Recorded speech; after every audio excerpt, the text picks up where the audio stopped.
warahmatullahi wabarakatuh.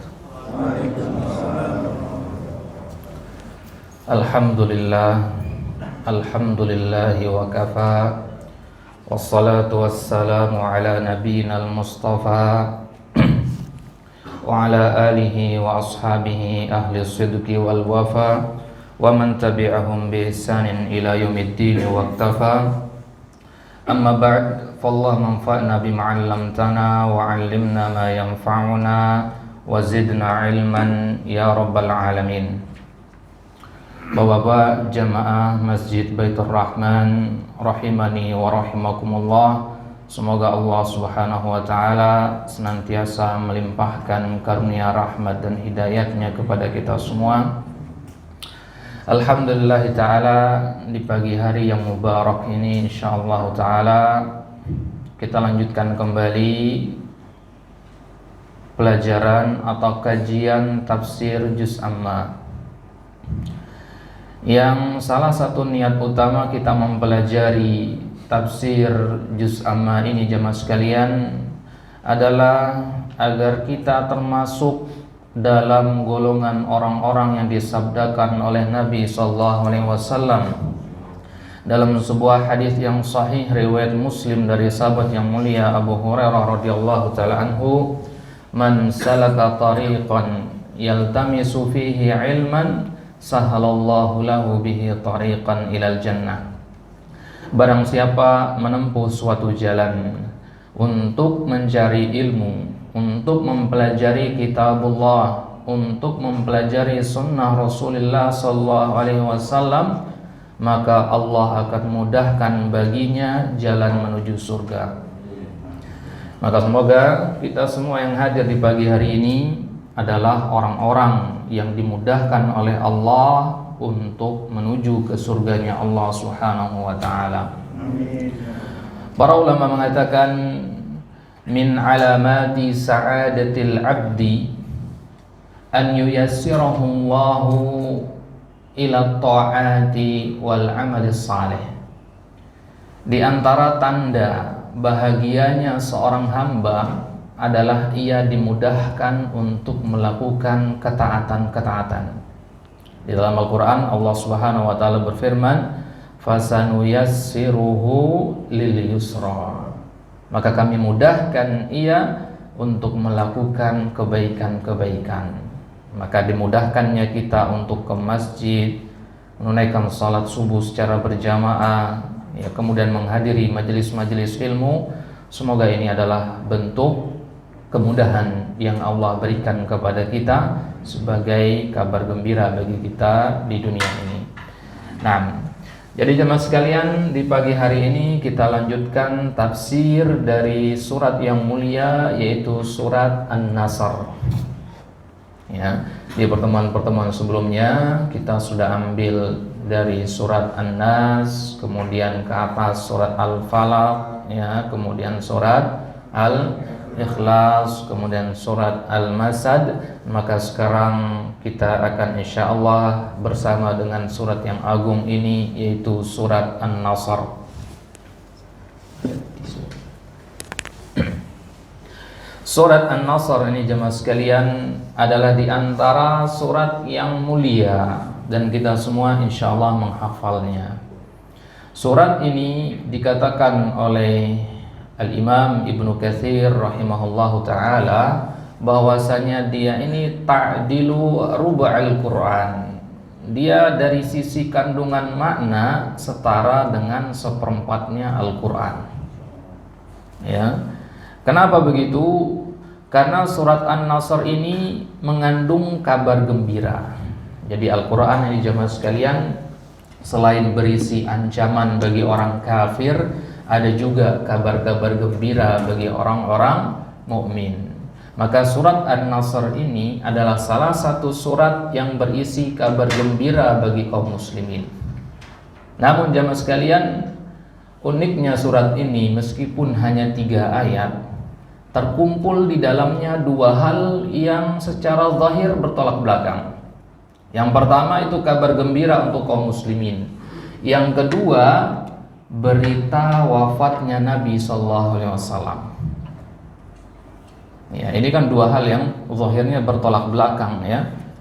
Kegembiraan, kabar gembira bagi kaum muslimin dan kesedihan dengan dekatnya ajal Nabi sallallahu alaihi wasallam.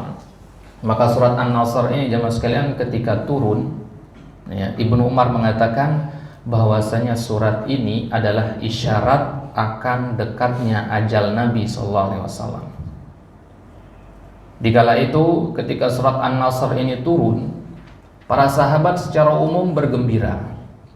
Ya, karena di antara isi surat An-Nasr ini adalah mereka akan membebaskan kota Mekah. Artinya mereka akan pulang kampung setelah 8 tahun mereka di Madinah. Ya, mereka sudah rindu dengan Mekah. Ya, mereka tidak bisa kembali karena ada orang kafir Quraisy di situ. Nah, dengan turunnya surat An-Nasr ini ada isyarat di situ bahwasanya mereka akan kembali ke Mekah. Maka kaum muslimin bergembira mendengar ayat ini. Akan tetapi hanya segelintir sahabat yang benar-benar paham isi dari surat ini. Di antaranya adalah Ibnu Umar. Beliau mengatakan, "Wallahi, sungguhnya surat ini mengandung hal yang kalian tidak ketahui, yaitu isyarat akan dekatnya ajal Nabi sallallahu alaihi wasallam." Maka tatkala para sahabat yang lain bergembira, Ibnu Umar justru bersedih. Ya, karena di dalam surat ini ada isyarat akan dekatnya ajal beliau. Baik, kita mulai. Surat An-Nasr ini jemaah sekalian memiliki 3 nama. Ya, yang pertama yaitu An-Nasr itu sendiri. Yang kedua diambil dari ayat yang pertama yaitu Idza Jaa Nasrullah. Yang dinamakan surat Idza Jaa Nasrullah. Kemudian yang ketiga, surat ini juga disebut dengan nama surat At-Taudiyah. Apa maknanya? Kita lihat satu persatu. An-Nasr artinya pertolongan Allah. Ya, berarti surat An-Nasr ini surat tentang pertolongan Allah kepada Nabi dan kaum muslimin. Nah, kemudian idza jaa nasrullah artinya apabila pertolongan Allah telah tiba. Kemudian yang ketiga at-taudi'. Ya, at-taudi' artinya perpisahan. Maka surat An-Nasr ini adalah surat perpisahan. Dia adalah surat terakhir yang turun secara sempurna. Ya, surat An-Nasr ini. Ya, kalau ayat yang pertama kali turun itu dari surat apa? Surat Al-Alaq. Nah, Iqra bismi rabbikal ladzi khalaq. Nah, maka surat An-Nasr ini adalah ayat yang terakhir turun. Nah, ya, maka dia dinamakan surat At-Taudiyah, artinya perpisahan. Nah, urutan turunnya kalau di dalam ya kita lihat di timeline turunnya surat-surat Al-Qur'an ya, kita sudah pernah singgung di pertemuan sebelumnya bahwasanya susunan surat-surat yang ada di mushaf Al-Qur'an itu tidak sama dengan urutan turunnya. Ya, jadi ada 2 urutan ya. Ada urutan turun, ada urutan mushaf. Urutan turun yaitu yang pertama kali turun, kemudian yang kedua, yang ketiga, yang keempat, begitu seterusnya. Nah, yang pertama tadi surat Al-Alaq. Ya, tapi surat Al-Alaq justru letaknya di juz 30. Ya, yang pertama justru surat Al-Fatihah, padahal surat Al-Fatihah turunnya keempat dia. Nah, jadi urutan turun itu tidak sama dengan urutan mushaf. Nah, urutan mushaf ini siapa yang bikin? Nabi SAW. Jadi urutan mushaf itu tidak sembarangan. Ya, surat ini kemudian surat ini setelahnya, ya, itu sudah berdasarkan hidayah dan berdasarkan wahyu dari Allah Subhanahu wa taala. Nah, maka surat An-Nasr ini dilihat dari urutan turunnya, dia turun ke 114 setelah surat At-Taubah. Ya, setelah surat At-Taubah. Sebelumnya surat Al-Maidah. Ya, al-yauma akmaltu lakum dinakum. Nah, berdekatan waktu turunnya. Baik. Kemudian urutannya di dalam mushaf itu surat ke 110. Ya, kalau 111 surat Al-Masad, 112 surat Al-Ikhlas, 113 surat Al-Falaq, kemudian 114 surat An-Nas. Nah, kemudian apa sebab turunnya jamaah sekalian atau sababun nuzulnya? Ya, sebab turunnya ya surat An-Nasr ini ya pernah kita sampaikan bahwasanya surat-surat Al-Qur'an itu terbagi menjadi dua berdasarkan sebab turunnya. Ada yang memiliki sebab, ada yang turun begitu saja. Gitu ya. Jadi Al-Qur'an itu Allah Subhanahu wa taala turunkan 30 juznya itu dari sisinya ya, dari langit ketujuh Allah turunkan ke langit dunia 30 juz. Kemudian dari langit dunia turun ke Nabi SAW itu selama 22 tahun. Nah, jadi bertahap-tahap, tidak turun sekaligus 30 juz. Nah, ini pembeda Al-Quran dengan surat-surat dengan kitab-kitab yang lain. Kalau kitab Taurat, kitab Injil itu turunnya sekaligus, ya, turunnya sekaligus. Nah, tetapi Al-Quran itu diturunkan bertahap-tahap. Ya, maka orang-orang kafir itu ya mengolok-olok Nabi, mengatakan Al-Quran ya, kitab kalian kok dicicil ya, ya kok turunnya sedikit-sedikit gitu. Ya, maka jawaban Allah adalah linutsabbita bihi fuadak. Tujuan Al-Quran itu diturunkan sedikit demi sedikit adalah agar Al-Quran itu kokoh di dalam hati kalian. Jadi ini bentuk kasih sayang Allah kepada kaum muslimin dengan menurunkan Al-Quran sedikit demi sedikit. Ya, ya kadang ya lewat beberapa bulan bahkan ya tidak turun satupun ayat. Ya. Nah, jadi Allah turunkan Al-Quran secara bertahap-tahap, hikmahnya adalah agar mudah untuk diamalkan. Ya. Nah, bayangkan jemaah sekalian kalau Al-Quran ini diturunkan 30 juz sekaligus ya. Bertahap-tahap saja banyak yang tidak mengamalkan ya.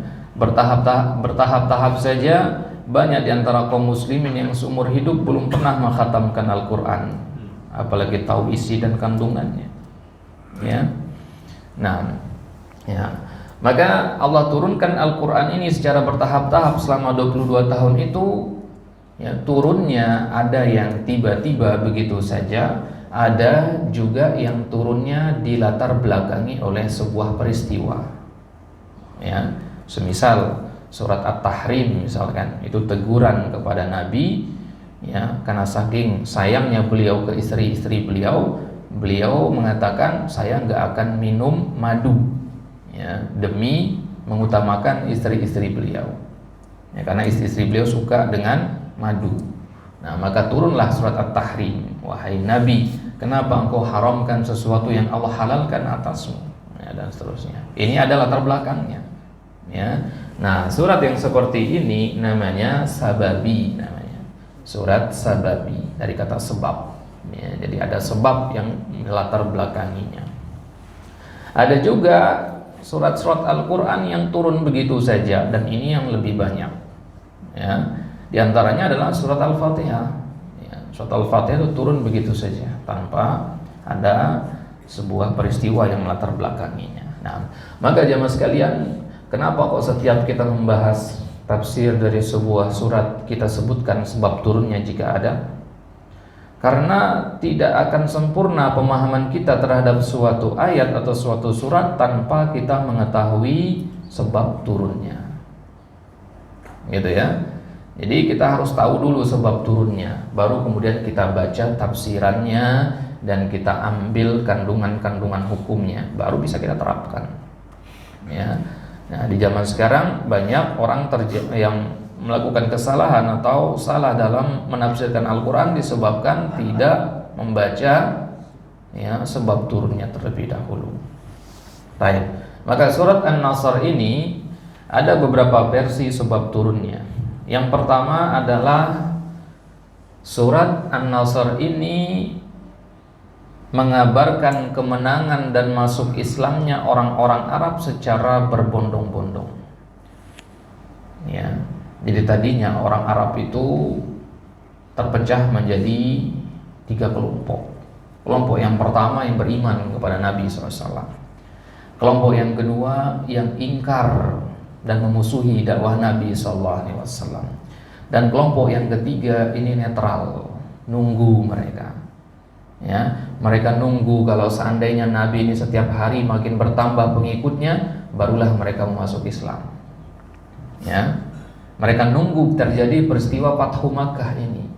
Karena Makkah dan Ka'bah di dalamnya itu dijaga oleh Allah Subhanahu wa taala dari pasukan gajah tentara Abraha. Tahu sejarahnya ya? Nah, itu kan sebelum kelahiran Nabi. Ka'bah itu dijaga ya dari serangan Abraha. Maka kata orang-orang Arab itu ya, kalau benar Muhammad itu adalah nabi yang jujur, lihat saja nanti apakah dia bisa kembali ke Makkah apa tidak. Kalau dia bisa kembali dengan selamat, artinya dia nabi yang jujur. Ya, tapi kalau tidak, maka dia adalah seorang pendusta. Ya, karena Ka'bah ini tempat yang suci, ya, dijaga oleh Allah dari zaman jahiliyah dulu. Ya, dijaga dari ya pasukan Abraha. Ya, maka seandainya Nabi adalah seorang pendusta, nggak akan bisa dia masuk ke dalam kota Makkah. Jadi mereka golongan yang ketiga ini menunggu-nunggu ya, terjadinya Fathu Makkah. Maka ketika terjadi Fathu Makkah, berbondong-bondonglah mereka masuk Islam.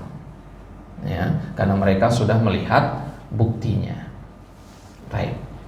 Kemudian sebab turun yang kedua, tema utama dari surat An-Nasr ini bahwasanya surat An-Nasr ini mengisyaratkan telah dekatnya ajal Rasulullah SAW.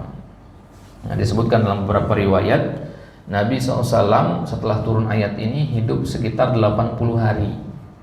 Ya, jadi dekat sekali. Ya, 80 hari setelah turunnya surat An-Nasr ini Nabi SAW ya, wafat. Nah, disebutkan dalam riwayat Bukhari ya, ketika turun surat An-Nasr ini, Nabi SAW memanggil putrinya yaitu Fatimah radhiyallahu anha. Ya. Kemudian Nabi mengatakan kepada Fatimah, wahai putriku, sungguh waktu ajalku telah dekat. Maka kemudian Fatimah pun menangis.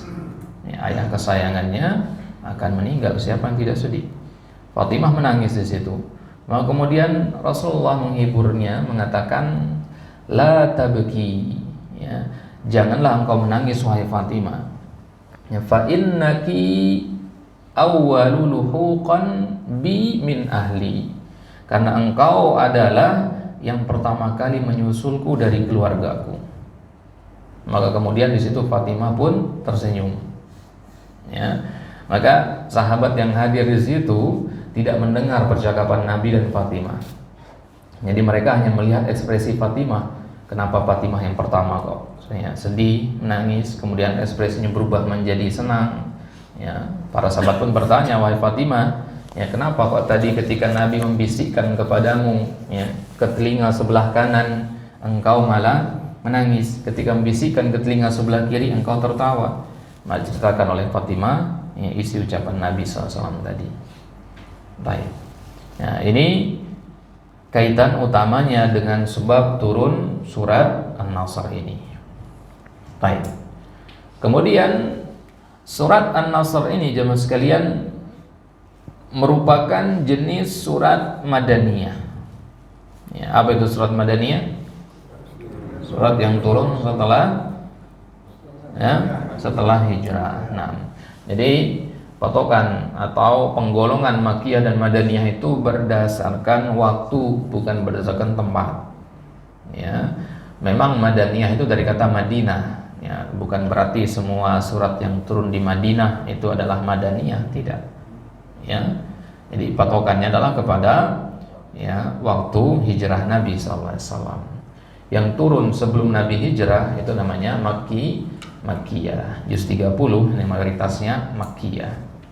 Nah, kemudian ada beberapa yang Madaniyah, diantaranya surat An-Nasr ini. Baik. Karakteristik surat-surat Makkiyah itu biasanya singkat-singkat, ya, Ayatnya ringkas-ringkas, padat dan tegas. Itu Makkiyah. Karena yang diajak bicara adalah orang-orang kafir Quraisy, masih kafir mereka. Maka butuh ketegasan di situ. Ya, adapun surat-surat Madaniyah itu karakteristiknya bahasanya lembut, ya, menggurui, mengayomi, ya, panjang-panjang, semisal surat Al-Baqarah, Al-Maidah, itu Madaniyah. Nah, maka surat An-Nasr ini termasuk golongan surat Madaniyah, meskipun turunnya di Mekah. Ya, meskipun turunnya di Mekah. Kenapa? Ya karena ini setelah Nabi hijrah. Jadi dari Mekah Nabi hijrah ke Madinah. Di Madinah Nabi tinggal selama 8 tahun, kemudian ya kembali ke Mekah. Ketika inilah turun surat An-Nasr ini. Berarti dilihat dari tempatnya, turunnya di Mekah. Dilihat dari waktunya, dia dinamakan surat Madaniyah. Baik. Kemudian kapan turunnya surat An-Nasr ini? Khilaf di kalangan para ahli tafsir. Pendapat yang pertama mengatakan turunnya di Mina, tahu Mina ya, tempat orang berhaji, ya, sewaktu haji wada. Ya, haji wada itu haji terakhirnya Nabi SAW. Ya, haji wada, ya, haji perpisahan. Ya, jadi wada itu artinya perpisahan. Nah, ketika haji wada ini banyak sekali ya kaum muslimin yang hadir ya di Arafah kala itu ya. Kemudian Nabi berkhutbah di situ dengan khutbah yang panjang sekali. Ya, di antara inti khutbahnya adalah mengatakan ya, beliau mengatakan bisa jadi tahun depan aku tidak bertemu dengan kalian lagi, maka dengarkanlah baik-baik pesanku, kata Nabi. Ya, maka beliau menyampaikan pesan, banyak pesan di situ, di antaranya adalah yang paling penting adalah jangan berbuat syirik. Nah, ini haji wada. Haji wada ini terjadi pada tahun ya 10 Hijriah. Ya, tahun 10 dari hijrahnya Nabi SAW. Ini pendapat yang pertama. Pendapat yang kedua, ya, itu pendapatnya Imam At-Tabari, bahwasanya surat An-Nasr ini turun sebelum Fathu Makkah. Yang mana Fathu Makkah itu sendiri terjadi pada tahun 8 Hijriah. Berarti sebelum ini turunnya. Ya. Sedangkan di dalam surat An-Nasr tadi kita katakan kandungannya adalah tentang apa? Tentang berita gembira mereka akan membebaskan kota Mekah. Dan ini kondisinya kota Mekah belum dibebaskan. Jelas ini? Berarti surat An-Nasr ini menyebutkan sesuatu yang belum terjadi. Nah, dan ini adalah bentuk ya mukjizat Nabi SAW. Beliau mengabarkan sesuatu yang belum terjadi. Ya. Nah, ini pendapat yang kedua. Kemudian pendapat yang ketiga, surat An-Nasr ini turun di pertengahan hari-hari tasyrik. Ya, tahu hari-hari tasyrik ya? Nah, ya, jadi dia turun di pertengahan hari-hari tasyrik. Ya, sebagaimana ini pendapatnya Ibnu Abbas dan Ibnu Umar, yaitu pada tahun 10 Hijriah. Baik, ini ya pendapat yang ketiga ini berarti sama dengan pendapat yang pertama tadi ya, karena sama-sama ketika haji. Bedanya adalah ketika hari tasyrik saja. Baik, kemudian pendapat yang keempat, pendapat yang paling sedikit yang mengikutinya, yaitu setelah perang Khaybar. Yang mana perang Khaybar itu terjadi pada tahun 7 Hijriah. Nah, baik. Ini beberapa maklumat, beberapa poin yang perlu kita ketahui berkaitan dengan surat An-Nasr ini. Ya, jadi memang seperti inilah kalau kita ingin mengkaji sebuah surat.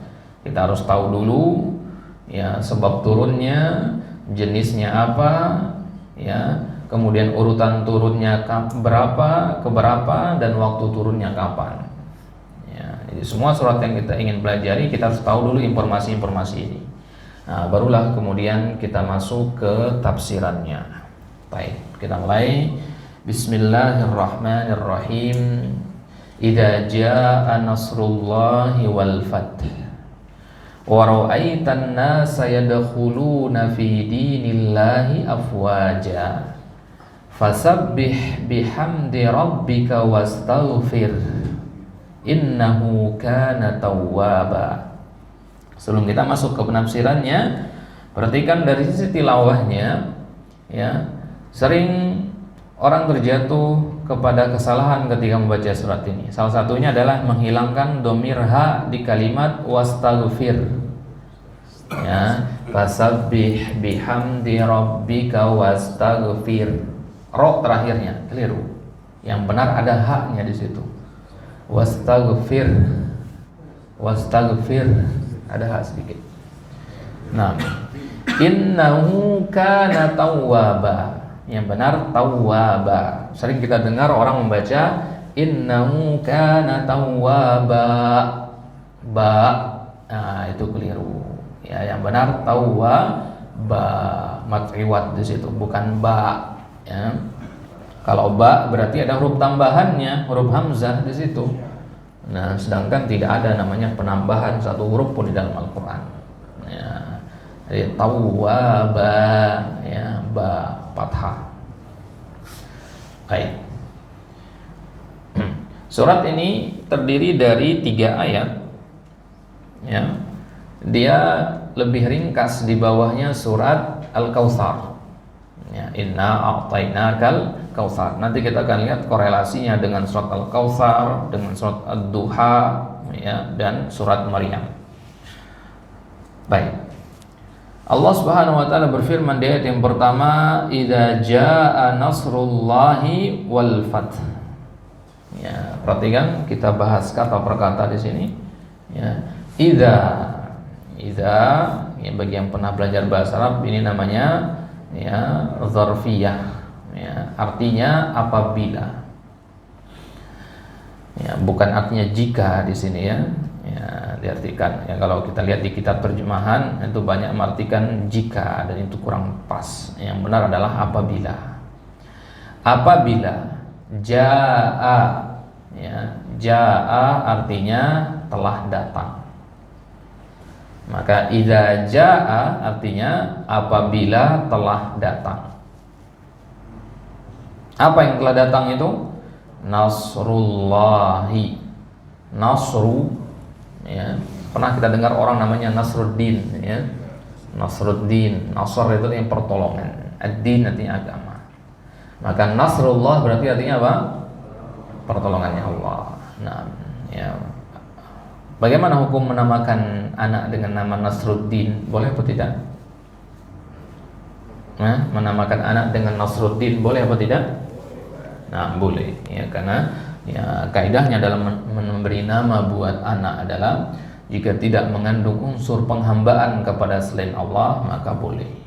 Ya, ini hukum asalnya adalah mubah. Jadi pemberian nama itu dibagi menjadi 3. Ada yang dianjurkan, itu nama-nama yang bermakna baik, dan yang paling afdal adalah Ahmad dan Muhammad atau Abdullah. Nah, Ahmad Muhammad maknanya sama, atau Abdullah dan Abdurrahman. Ini nama yang paling afdal. Kemudian yang kedua, nama yang hukumnya mubah. Ya, semisal Nasruddin tadi, itu yang mubah. Kemudian yang ketiga, nama yang terlarang, yaitu nama-nama yang mengandung keburukan. Ya, semisal Jahannam misalkan, Nar. Ya, ya, di kampung-kampung itu jamaah sekalian, ya, ada orang-orang tua yang kalau anaknya lahir dia tutup mata kemudian buka mushaf, taruh telunjuknya, di mana telunjuknya jatuh itu yang akan dipilih.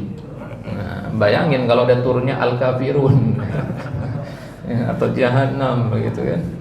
Nah, aneh-aneh saja begitu. Nah, dan ini seperti ini tidak ada tuntunannya dari Nabi SAW.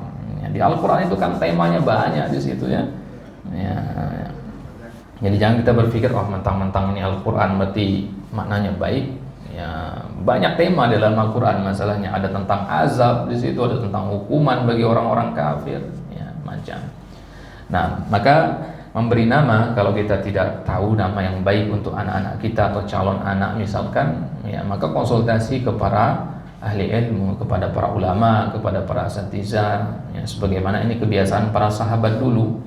Para sahabat itu kalau mereka dikaruniai seorang anak, Ya, mereka mendatangi Nabi sambil membawa si bayi itu. Ya, kemudian ya mereka minta nama dari Nabi SAW. Ya, maka Nabi kalau melihat ada anak-anaknya para sahabat yang namanya jelek-jelek itu dirubah sama Nabi. Ya, ya ada nama seorang anak dari sahabat namanya Abdul Uzza. Ya, hambanya Al Uzza. Al Uzza itu nama berhala. Ya, hambanya berhala. Ya, paman Nabi Abu Lahab itu juga nama aslinya Abdul Uzza namanya. Ya, ya hambanya berhala. Nah, itu nama yang familiar di kala itu. Nah, maka kemudian Nabi mengganti namanya dengan nama yang bermakna baik. Nah, diganti menjadi Abdul Rahman. Baik. Nah, jadi Nasrullah, Nasr itu artinya pertolongan. Ya, maka orang yang menolong itu juga disebutnya dengan kalangan Ansor. Ya, pernah dengar Ansor ya? Ya, pasangannya apa Ansor? Muhajirin. Siapa itu Ansor? Ya, penduduk Madinah. Ya, penduduk Madinah yang membantu para sahabat yang hijrah dari Mekah. Para sahabat yang hijrah itu kan nggak bawa apa-apa mereka, ya, nggak bawa harta, mereka cuma bawa pakaian yang melekat di badan saja, karena kan terusir, ya, keluarnya diam-diam. Gitu. Nah, maka ya, orang-orang di Madinah membantu ya, orang-orang dari kalangan muhajirin tadi, mereka itu disebutnya Ansar. Ya, mereka lah yang diberi gelar dengan radhiyallahu anhu itu atau as-sabiqunal awwalun. Ya, yang mereka hadir pada Baiatur Ridwan, ya. Nah, mereka itulah yang ya secara keseluruhan dijamin oleh Allah Subhanahu wa taala masuk surga secara umum, ya.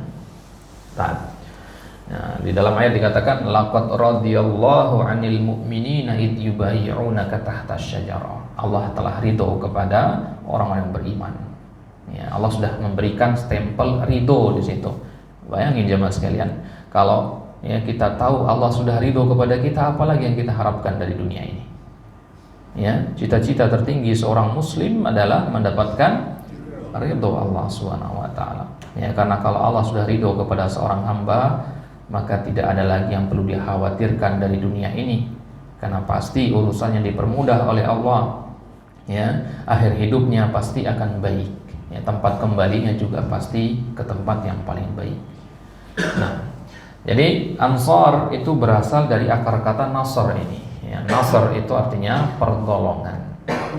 Maka apabila telah datang pertolongan Allah, ya perhatikan di situ. Ya, bagi yang ikut kelas bahasa Arab, ya, Nasrullah itu bentuknya mudhof mudhofun ilaih, penyandaran. Ya, kata majmu'. Ya, Nasrullah, penyandaran. Jadi pertolongan Allah, penyandaran pertolongan kepada kata Allah. Nah, perhatikan jemaah sekalian kaidahnya, tidaklah sebuah kata disandarkan kepada Allah Subhanahu wa taala pasti kata tersebut akan terangkat derajatnya menjadi lebih mulia. Makanya nama yang paling baik tadi adalah Abdullah. Kenapa? Karena di situ disandarkan kepada nama Allah. Segala hal yang disandarkan kepada Allah maka akan menjadi mulia, menjadi baik. Ya. Al-Qur'an, ya, ya, dikatakan adalah kitab yang paling mulia karena dia adalah kitabullah, kalamullah. Ya. Nah, ya, Mekah yang tadinya adalah tanah gersang biasa saja menjadi tempat yang paling mulia karena di situ turunnya utusan Allah, di situ diutusnya utusan Allah. Maka hati seorang muslim, ya, sebelum turun kepadanya Al-Qur'an, sebelum ada Al-Qur'an bersemayam di dadanya, maka dia gersang, kata para ulama. Ya, maka ketika Al-Qur'an sudah ada di dalam dadanya, ia akan menjadi manusia yang paling mulia. Ya, apa maksudnya orang yang punya Al-Quran di dalam dadanya? Itu orang-orang yang menghafalkan Al-Quran. Nah, maka sekalian di sini jamaah sekalian, ya, kita hendaknya harus, ya, semua kita yang hadir di pagi hari ini harus punya target untuk menghafalkan Al-Quran. Ya, jangan kita beralasan dengan faktor umur dan sebagainya, atau kesibukan dan sebagainya. Karena yang diminta adalah kita untuk menghafalkan, tetap menghafal. Tidak diminta untuk hafal seluruhnya. Artinya selama kita terus menghafal, selama itu pahala akan tetap kita dapatkan, gitu ya.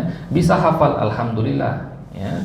Ya, tapi qadarullah misalkan kita wafat dalam kondisi belum hafal, ya, belum khatam Al-Qur'an misalkan, maka kita sudah punya hujah di hadapan Allah nanti. Ya, ketika Allah nanti bertanya kepada kita, kenapa di dunia tidak menghafalkan Al-Quran padahal sudah diberi nikmat ini, ya, kita sudah punya jawabannya. Ya, saya sudah hafal, sudah coba hafalkan ya Allah, tapi ya ajal sudah menjemput. Nah, ya, maka hendaknya kita semua harus punya azam, punya tekad yang kuat, ya, untuk menghafalkan Al-Quran. Ya, sedikit demi sedikit, ya, sehari 1 ayat, ya, 2 ayat, 3 ayat yang ringkas-ringkas tidak masalah, ya. Karena para ulama pun mereka, ya, kebanyakan mereka justru mulai belajar ketika umur sudah tua. Imam Abu Hanifah itu umur 65 tahun baru belajar, ya. Imam Al-Bazzar itu umur 82 tahun belajar, ya. Sebelumnya mereka ada yang jualan kain di pasar, ada yang jualan madu, ya, ada yang tukang kayu, ya. Tapi ketika hidayah itu datang, mereka langsung rubah haluan, belajar dan jadi alim ulama. Ya, jadi ya, kalau Allah sudah berkata kun fayakun, maka tidak ada yang mustahil. Baik, kita lanjutkan. Jadi idza jaa nasrullah artinya jika telah datang pertolongan Allah. Nanti kita akan bahas apa yang dimaksud dengan pertolongan Allah. Wal fath, al-fath itu artinya Fathu Makkah maksudnya. Ya, Fatah di situ maksudnya Fathu Makkah. Apa itu Fathu Makkah? Pembebasan kota Makkah. Tadinya Makkah itu dikuasai oleh kafir Quraisy. Ya, di sekeliling Ka'bah itu banyak sekali berhala. Ya, ada 360 berhala di sekeliling Ka'bah kala itu. Belum lagi berhala-berhala yang ada pada, ya, perkampungan-perkampungan orang itu. Jadi masing-masing rumah itu ada berhala kecilnya. Dan masing-masing dusun ada satu berhala yang disembah rame-rame gitu, ya. Dan mereka semua di hari-hari tertentu mereka menyembah berhala di Ka'bah. Ya, berhala yang paling besar yaitu Hubal namanya. Nah, maka ketika Fathu Makkah, pembebasan kota Makkah, dikatakan pembebasan artinya dibebaskan dari kesyirikan. Baik. Kemudian pendapat yang kedua mengatakan al-fatah itu maksudnya semua futuhat, semua pembebasan tidak hanya pembebasan kota Makkah. Ya, setelah pembebasan kota Makkah nanti ada pembebasan Madain namanya, daerah namanya Madain, ada pembebasan Taif, ada pembebasan Najran, ada pembebasan Syam dan sebagainya. Nah, itu semua masuk ke dalam ayat ini, ya. Baik. Kemudian apa bedanya jamaah sekalian An-Nasr dengan Al-Fatah? Tadi kita katakan An-Nasr artinya apa? Pertolongan. Al-Fatah artinya apa? Pembebasan kota Makkah. Bedanya adalah An-Nasr itu pertolongan atas musuh di medan perang. Ya, karena Nabi dari Madinah berangkat ke Mekah itu niatnya perang. Nah, ini untuk memahami Fathu Makkah ini kita paham dulu latar belakangnya. Latar belakang terjadinya Fathu Makkah secara ringkas saja ya, karena panjang sebenarnya. Jadi, ya, terjadi perjanjian damai antara orang kafir Quraisy dengan kaum muslimin, yaitu gencatan senjata selama 10 tahun. Tapi orang kafir Quraisy ini melanggar perjanjian damai itu dengan cara mereka menolong, ya, Bani Bakar melawan Bani Khuza'ah. Ya, ada 2 suku namanya Bani Bakar dan Bani Khuza'ah. Bani Bakar ini sekutunya orang Quraisy, kemudian Bani Khuza'ah ini sekutunya Nabi SAW. Ketika Bani Bakar berseteru dengan Bani Khuza'ah, orang kafir Quraisy ikut campur tangan membantu di situ. Ya, maka mereka sudah membatalkan perjanjian damai itu. Maka Nabi marah di situ. Datanglah Abu Sufyan ke Madinah untuk membujuk Nabi, ya, meredakan amarah Nabi, ya, minta maaf. Ya, tapi Nabi, ya, tidak mau mendengarkan ucapan Abu Sufyan. Ya. Nah, akhirnya, ya, Nabi pun, ya, 2 hari setelahnya, setelah Abu Sufyan balik ke Mekah, Nabi menyiapkan 10.000 pasukan, ya, berangkat dari Madinah bersama 10.000 sahabat. Ya, kemudian sepanjang jalan bertambah, ya, lewat suku ini, ya, yang Bani Khawazin misalkan, lewat Bani Khawazin, ya, perkampungan Bani Khawazin ini, mereka melihat pasukan Nabi begitu besar, akhirnya mereka ikut gabung, ya. Lewat perkampung selanjutnya gabung. Maka ketika sampai di Mekah, pasukan itu sudah besar sekali. Bahkan sampai Nabi membagi pasukan menjadi 5 bagian, dikepung kota Mekah dari 5 sisi, ya, dengan 5 panglimanya. Nah, maka Fathu Mekah, pembebasan kota Mekah, ini ketika Nabi SAW datang membawa bala tentara sedemikian besar untuk membebaskan kota Mekah dari, ya, kesyirikan. Ya, berarti untuk berperang di situ. Ya, maka apakah ada perlawanan dari kafir Quraisy kala itu? Tidak ada. Bagaimana mereka akan menandingi pasukan yang jumlahnya di atas 100.000? Ya, sedangkan mereka sendirian di situ. Ya, sempat ada usaha di antara mereka beberapa suku begitu ya, tapi perlawanan yang tidak berarti. Semua bisa ditumpas. Ya. Ada beberapa suku yang memberontak yang jumlahnya 320 orang, itu bisa diberantas sama Khalid bin Walid. Ya. Ada juga beberapa suku yang jumlahnya sekitar 50-an orang berhasil diberantas oleh Sa'ad bin Abi Waqqas, ya. Ya, artinya perlawanan yang tidak berarti. Nah, akhirnya Nabi pun bisa masuk ke dalam, ya, kota Makkah dengan aman, ya.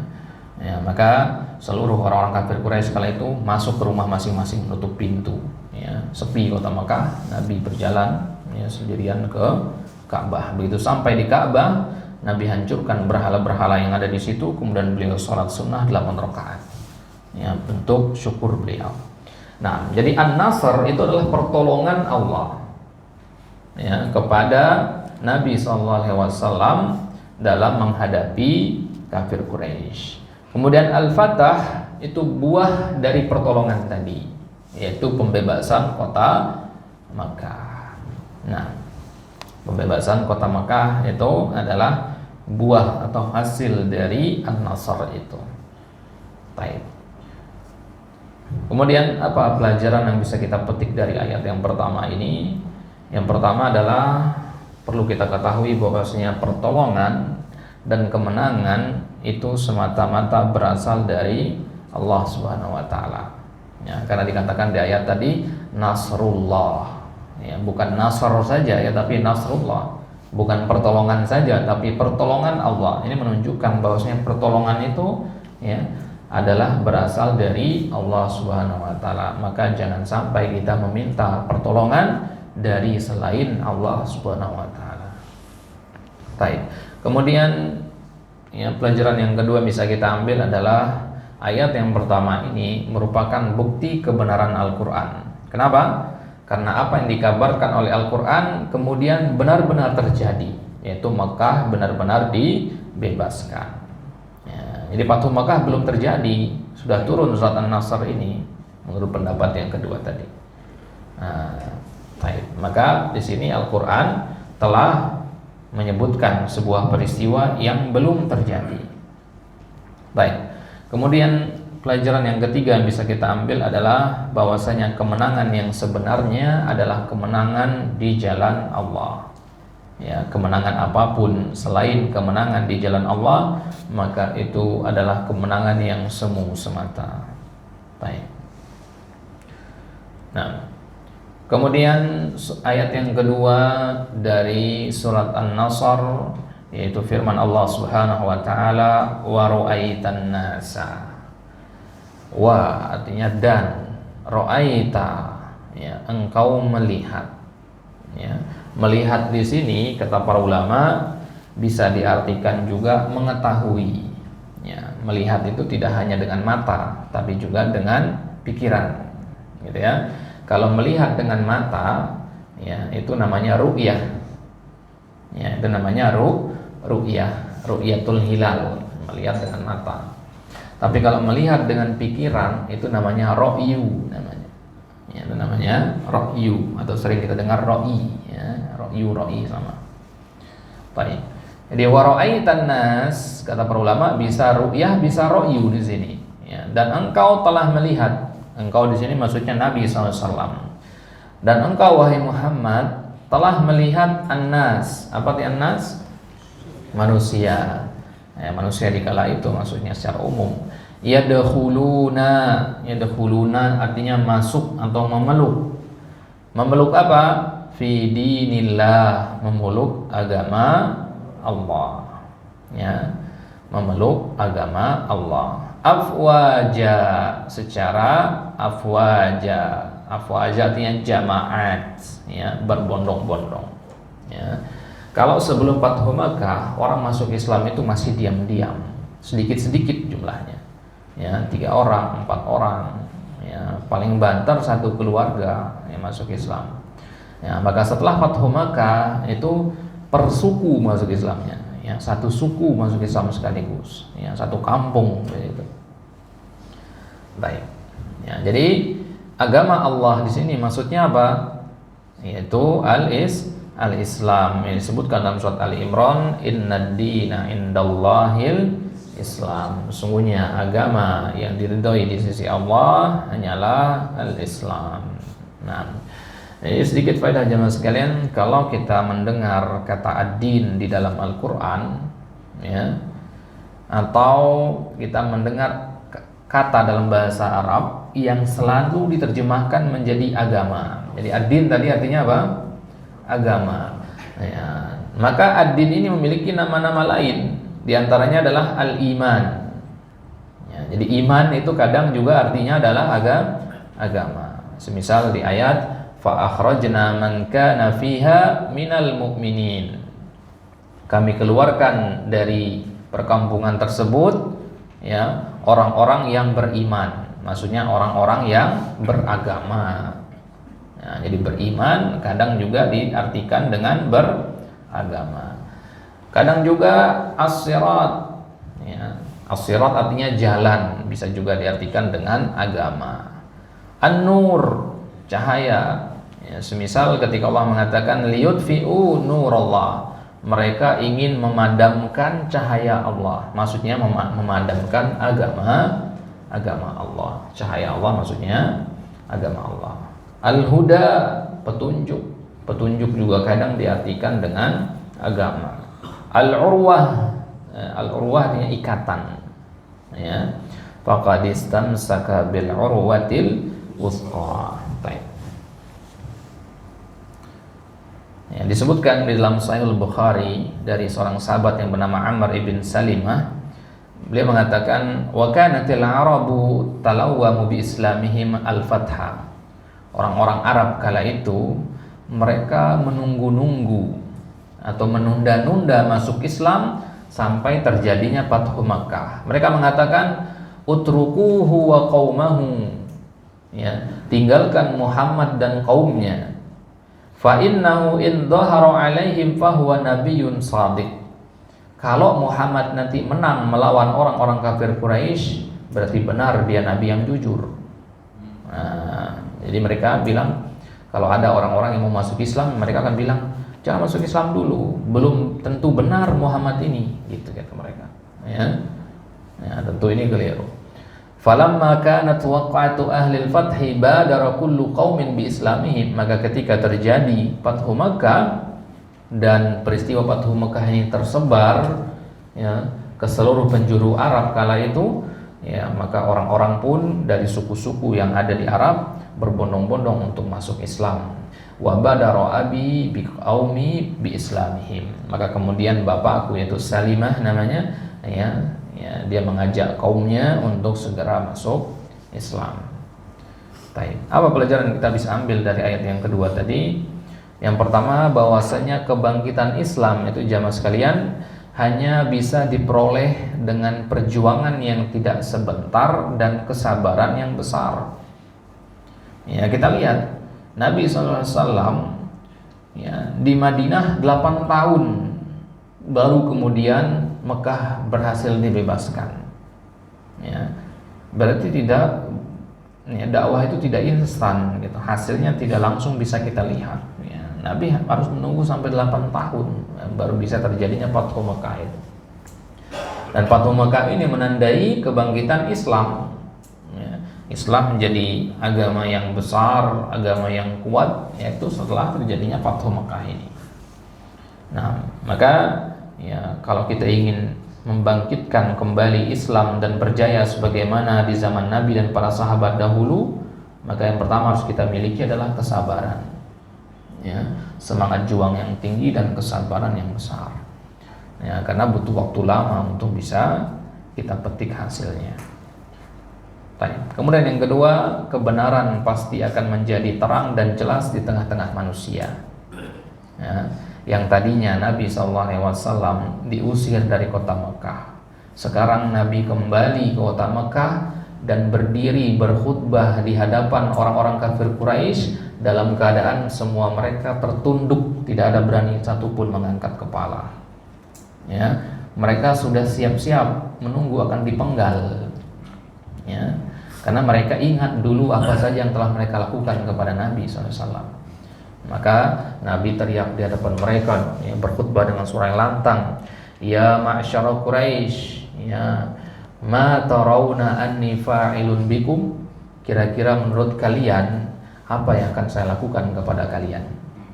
Ya, maka mereka menjawab, khair, ya ibnun karim min akhin karim, yang mengatakan kebaikanlah yang akan engkau lakukan karena engkau adalah anak dari orang yang mulia dan saudara kami yang mulia, kata mereka setelah mereka ya menghalang-halangi dakwah Nabi SAW selama bertahun-tahun.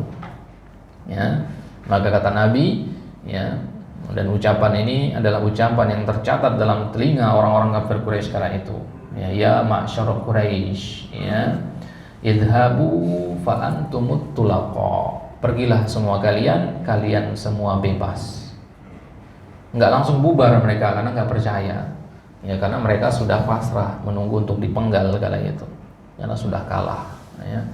Ya, tapi dengan hikmahnya, dengan bijaksananya Nabi SAW justru membebaskan mereka semua. Ya, ada sekitar 17 orang yang dihukum mati oleh Nabi kala itu dari kalangan kafir Quraisy. Ya, itu pun 3-nya dimaafkan oleh Nabi. Ya, yang 17-nya sudah terlalu parah karena mereka ini bersekongkol.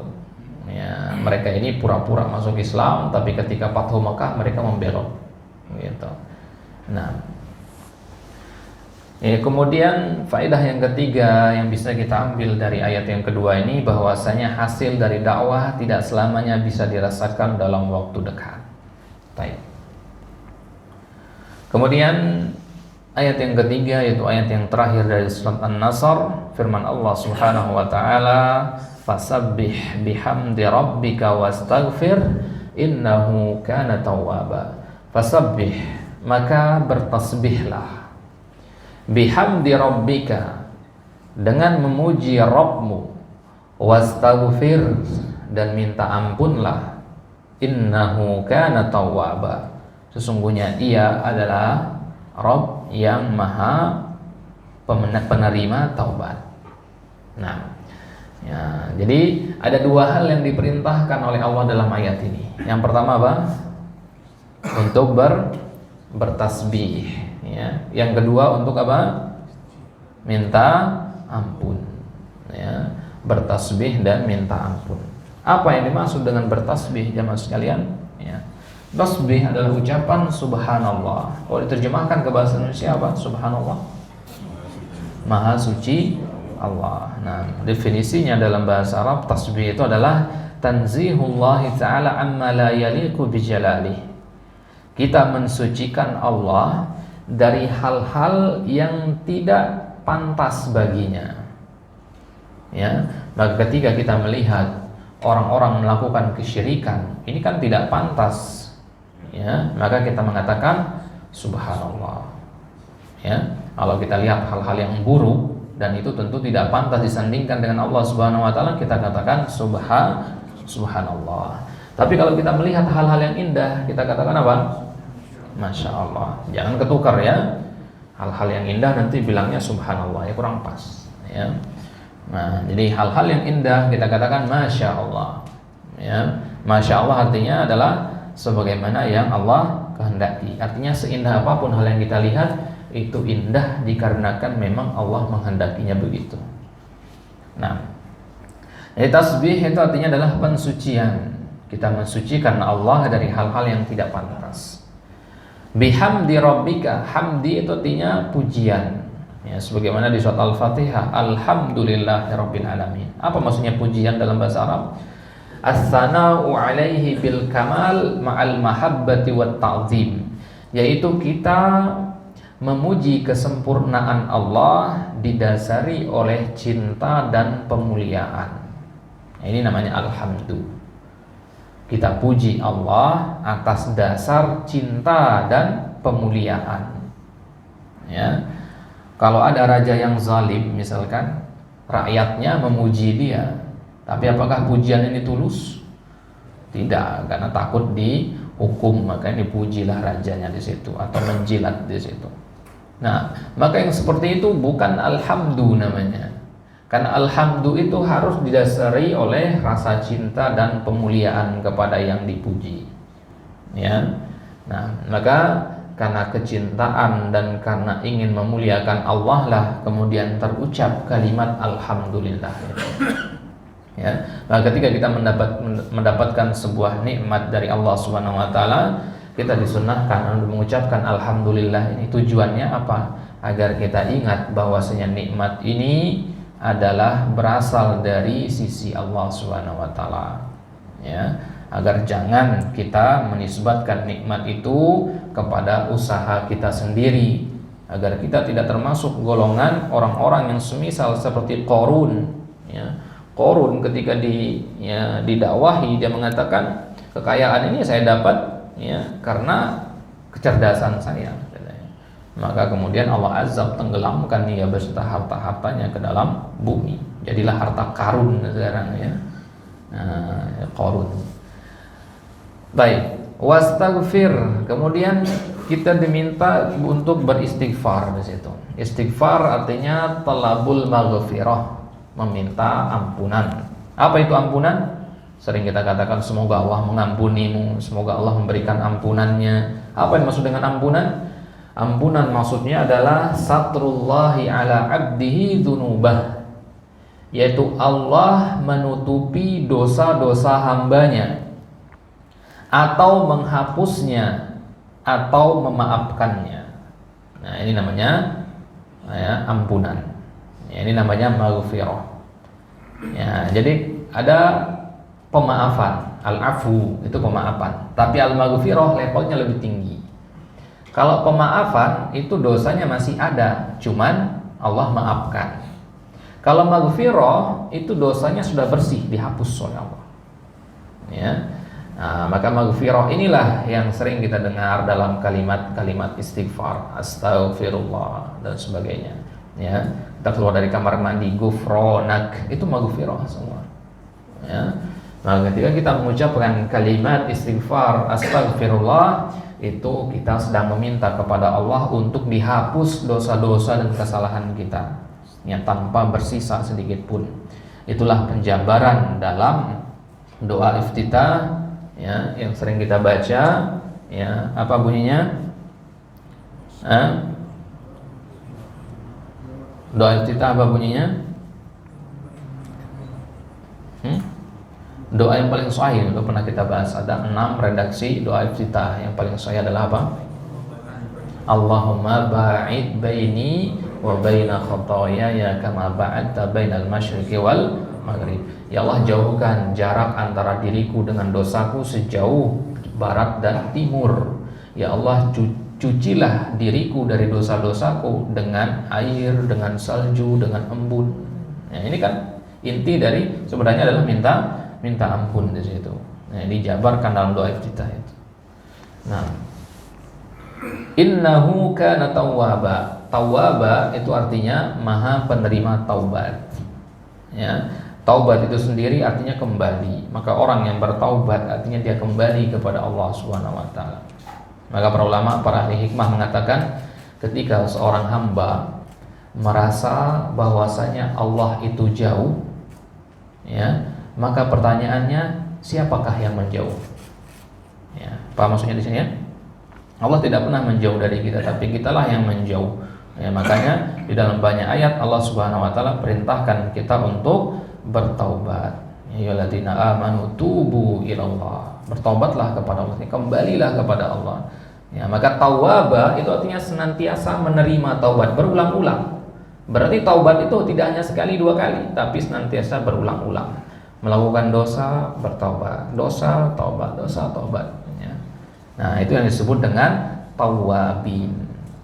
Ya, innallaha yuhibbul mutatahhirin. Innallaha yuhibbut tawwabin wa yuhibbul mutatahhirin. Ya, Allah menyukai orang yang mengulang-ulang taubatnya.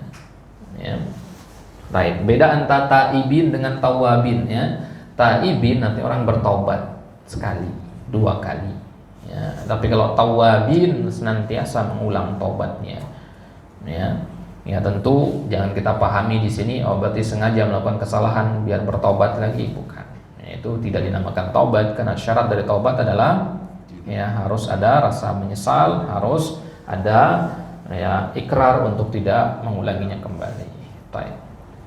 Nah, di antara kaitannya dengan surat An-Nasr ini ada sebuah hadis dari Aisyah radhiyallahu taala anha. Beliau menceritakan bahwasanya setelah turunnya surat An-Nasr ini, Nabi kalau sholat ya pasti baca doa istighfar ini ya ketika ruku dan sujudnya, yaitu subhanaka rabbana wa bihamdika allahumma ghfirli.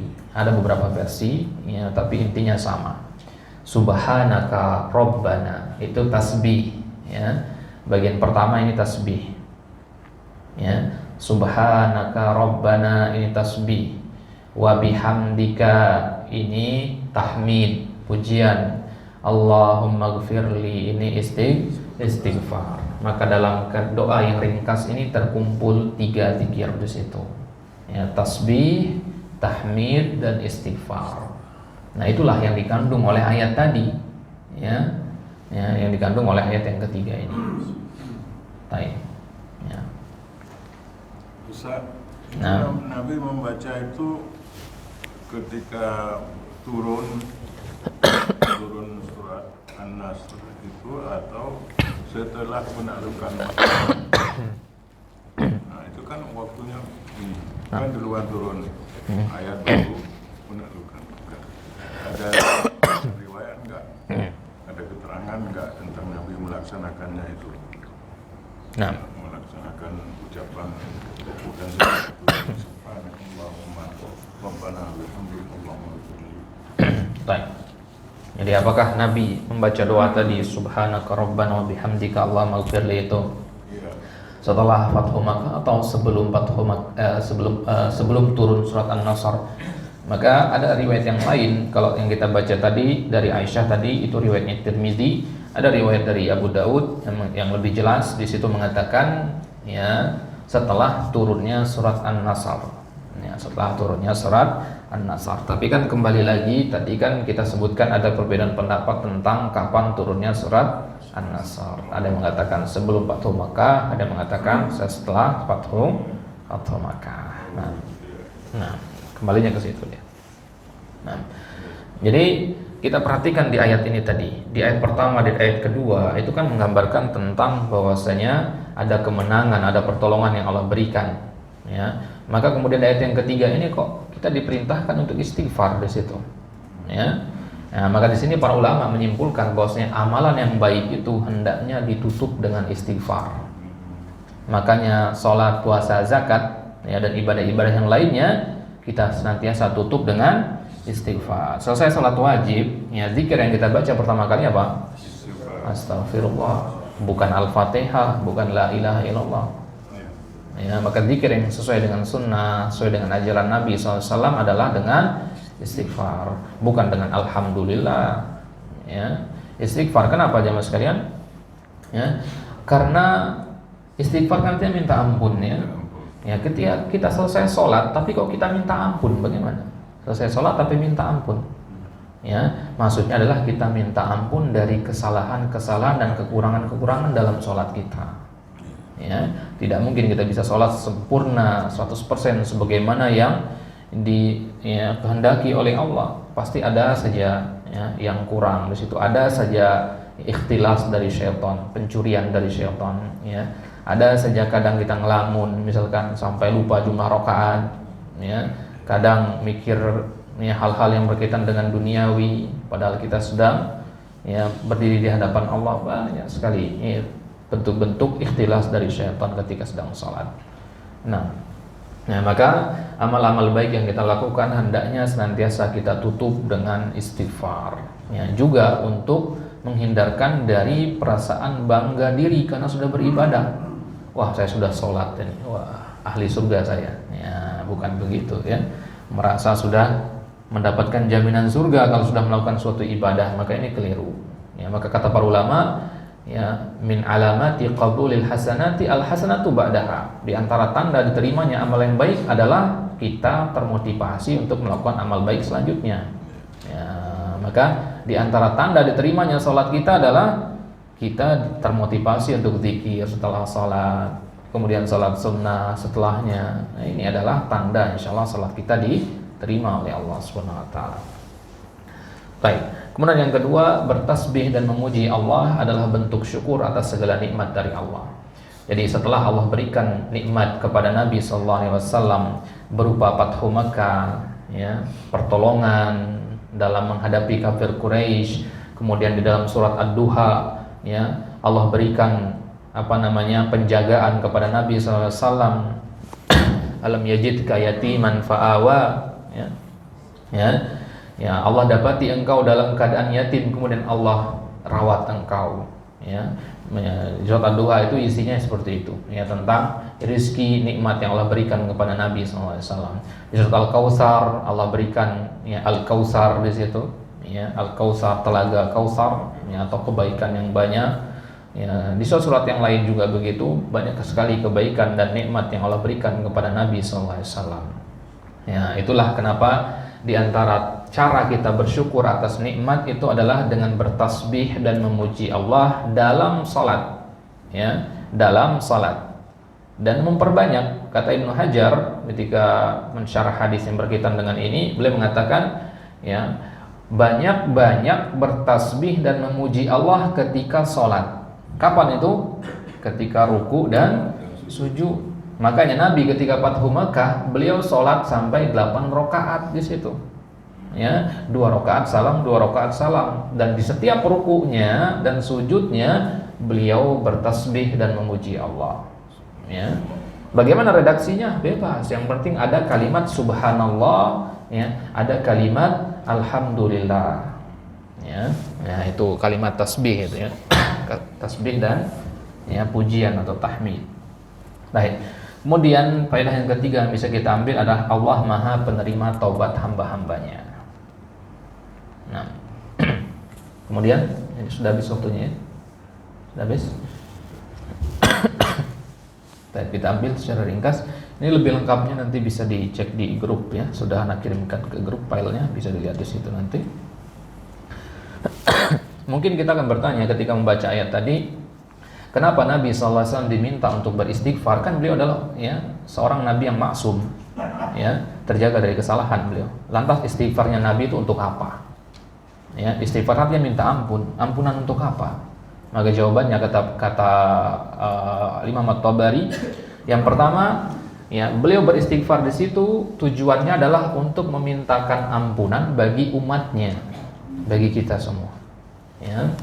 Kemudian yang kedua, Nabi beristighfar di situ untuk mengajarkan kepada kita bahwasanya istighfar merupakan ibadah yang harus dikerjakan, bukan untuk memohon ampunan saja, tetapi untuk ta'abbud. Ta'abbud itu artinya murni ibadah tanpa ada sebabnya. Ya, kalau kita kekeringan, ya, paceklik, misalkan musim kemarau, kita sholat istisqa. Sholat istisqa ini ibadah bukan? Ibadah, tapi ada sebabnya, yaitu kekeringan. Nah, maka istighfar ini tidak seperti itu. Istighfar ini tidak hanya untuk memohon ampunan saja, ya, untuk banyak hal. Ketika Al-Hasan Al-Basri didatangi oleh seorang laki-laki yang mengeluhkan tanamannya tidak kunjung berbuah, ya, Al-Hasan Al-Basri mengatakan banyak-banyak istighfar.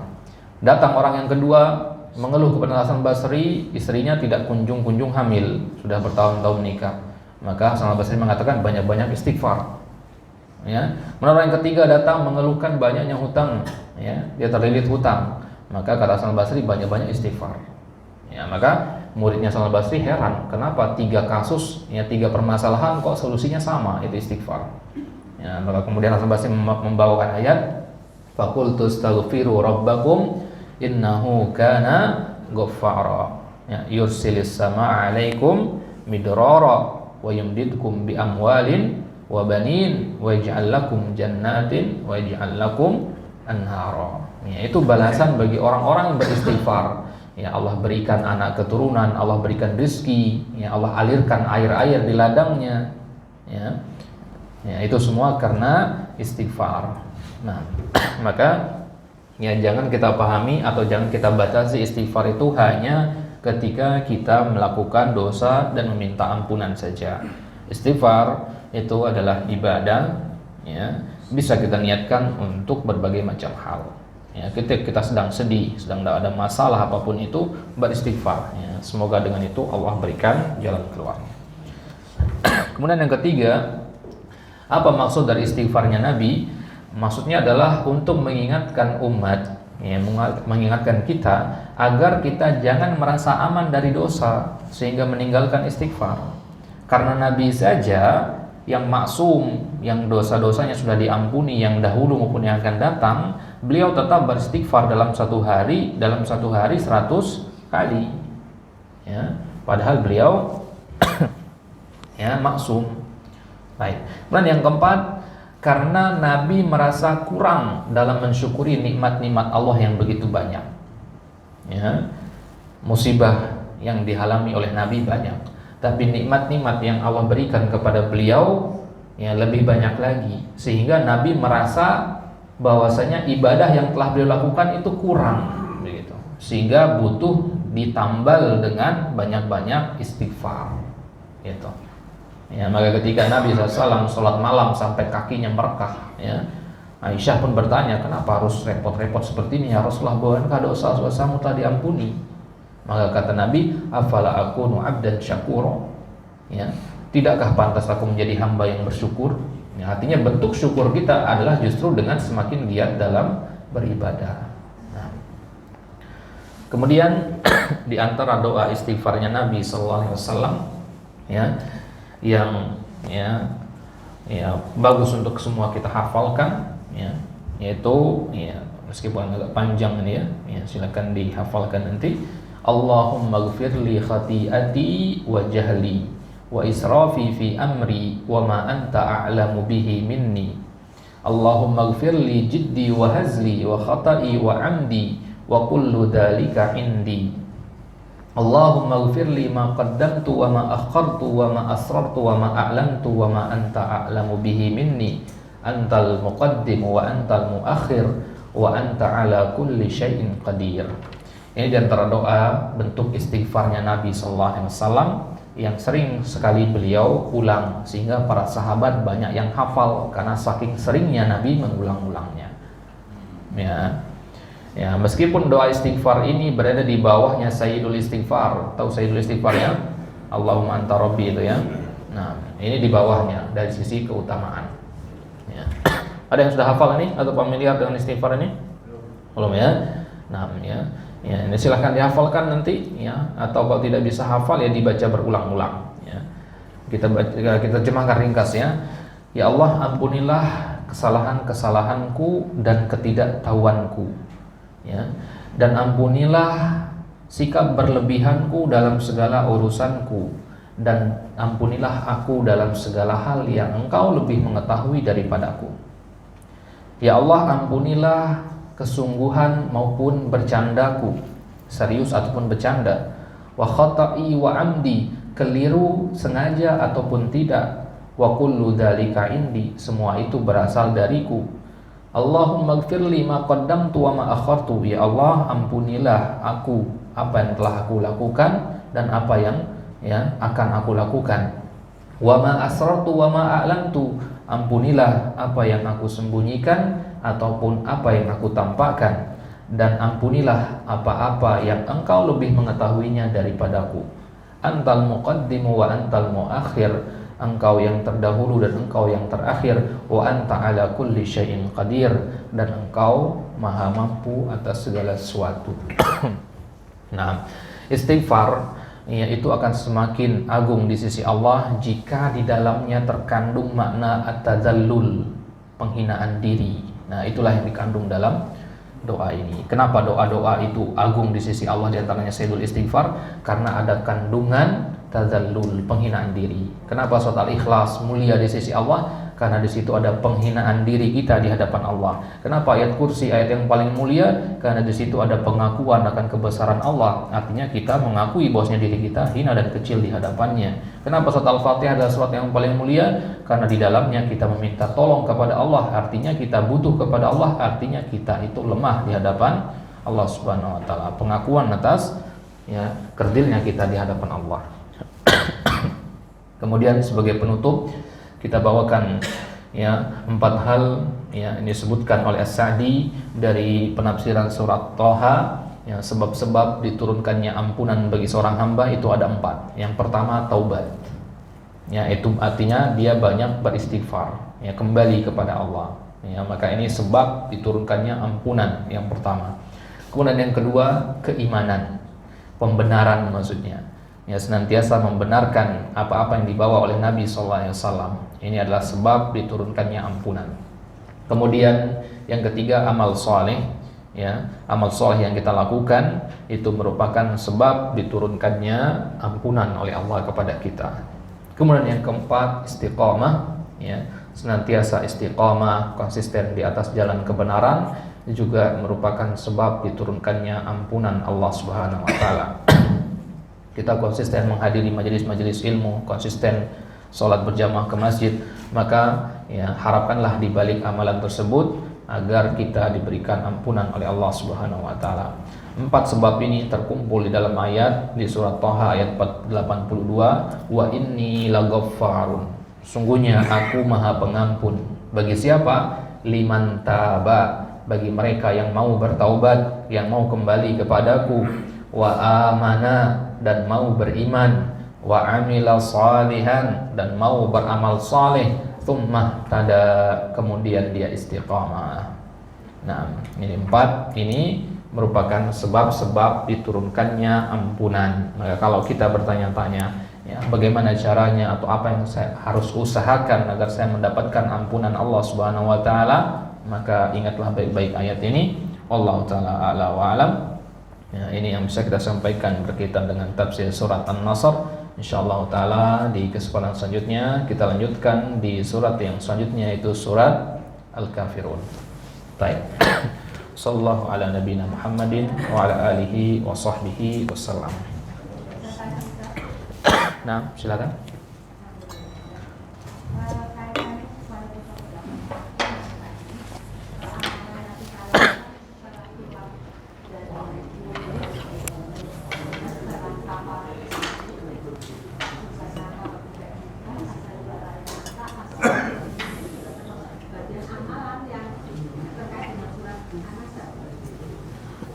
Nah, doa kafaratul majlis. Kafaratul majlis artinya penghapus dosa yang mungkin kita lakukan sengaja atau tidak sengaja dalam suatu majelis. Nah, maka kata para ulama, kenapa disunnahkan membaca doa kafaratul majlis? Karena majelis-majelis yang baik itu hendaknya diakhiri dengan meminta ampun kepada Allah Subhanahu wa taala. Nah, jadi ini juga ada kaitannya dengan surat An-Nasr ini Ada kaitannya meskipun tidak kita sebutkan tadi. Ini bisa dirujuk ke dalam tafsir Mafatihul Ghaib karangan Ar-Razi. Di situ disebutkan bahwasanya ada 8 lawazim dari surat An-Nasr. Ada 8 poin yang berkaitan dengan surat An-Nasr. Salah satunya adalah disunnahkannya membaca doa kafaratul majlis ketika selesai dari sebuah majelis atau perkumpulan. Nah,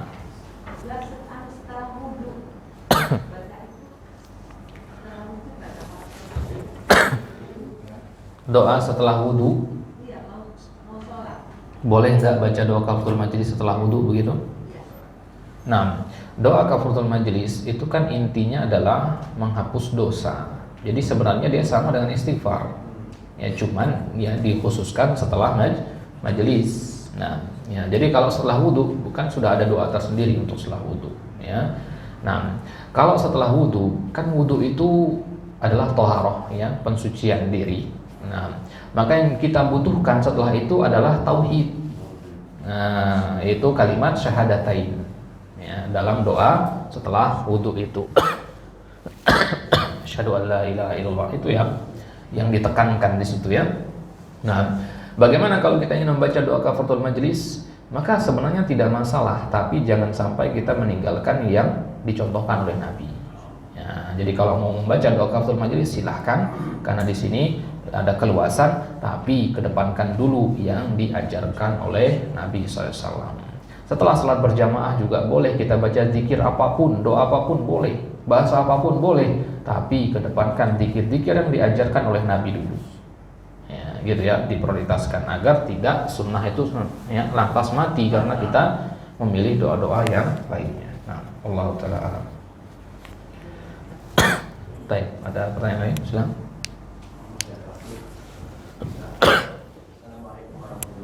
Waalaikumsalam warahmatullahi wabarakatuh. Membaca istighfar ada dimaknai ampunan, kemudian kaidah-kaidahnya tadi disebutkan. Pertanyaan saya adalah, apakah dengan membaca istighfar itu adanya lebih pada ketakutan terhadap azab Allah atau kecintaan atau permohonan? Yang pertama apa tadi? Lebih ke ketakutan atas azab Allah. Ketakutan akan azab Allah. Kemudian yang kedua, Atau kecintaan, atau yang ketiga adalah harapan. baik. Kalau ditanya lebih kemana, maka kita katakan istighfar ini ibadah apa bukan? Ibadah. Dan ibadah kata para ulama itu harus memiliki dua sayap, al-khauf dan ar-raja. Al-khauf itu artinya rasa takut. Ar-raja itu artinya rasa harap. Ya, berarti istighfar ini harus dibarengi dua-duanya. Ya, rasa takut dan rasa harap. Kemudian burung, seekor burung kan punya sayap kiri dan kanan dan punya ruh, punya nyawa. Apa nyawanya ibadah? Nyawanya burung itu yaitu cinta. Nah, jadi ketiga-tiganya harus ada pada istighfar itu. Ketika kita mengatakan astagfirullah, itu karena aku mencintai Allah, karena aku mengharap pahala dari Allah, dan karena aku takut akan azab Allah. Nah, itu niat yang kita tanamkan setiap kali kita melafazkan kalimat astagfirullah itu. Nah, ya, lantas bagaimana sekarang jemaah sekalian kalau ada orang melafazkan astagfirullah itu karena murni terbiasa saja? Ya, bahasa kita itu karena latah gitu ya, refleks aja ngomong astagfirullah. Nah, yang seperti ini kata para ulama, pahalanya bisa saja tidak ada sama sekali kalau itu murni karena refleks saja, tidak diniatkan sama sekali untuk ibadah gitu ya. Yang kita lihat sekarang orang-orang non muslim pun banyak yang fasih astagfirullah ya. Kenapa? Karena dia hidup di tengah lingkungan Islam, banyak yang mengucapkan begitu. Nah, jadi lebih kepada ya familiar karena sering didengar, bukan karena meniatkan itu sebagai ibadah. Ya, kaidahnya adalah innamal a'malu binniyat. Baik, wallahu taala a'la wa a'lam. Baik. Tapi bihadzal qadar kita cukupkan sampai di sini. Semoga apa yang kita sampaikan di pagi hari ini bisa kita ambil faedah dan manfaatnya. Ya, kemudian apa yang terlewat dari penjelasan tadi bisa dicek nanti slide-nya di grup ya, bisa dicek di situ. Wassallallahu ala nabiyina Muhammadin wa ala alihi wasallam. Kita tutup dengan doa kafaratul majlis. Subhanakallahumma wa bihamdika asyhadu an la ilaha illa anta astaghfiruka wa atubu ilaik. Assalamualaikum warahmatullahi wabarakatuh.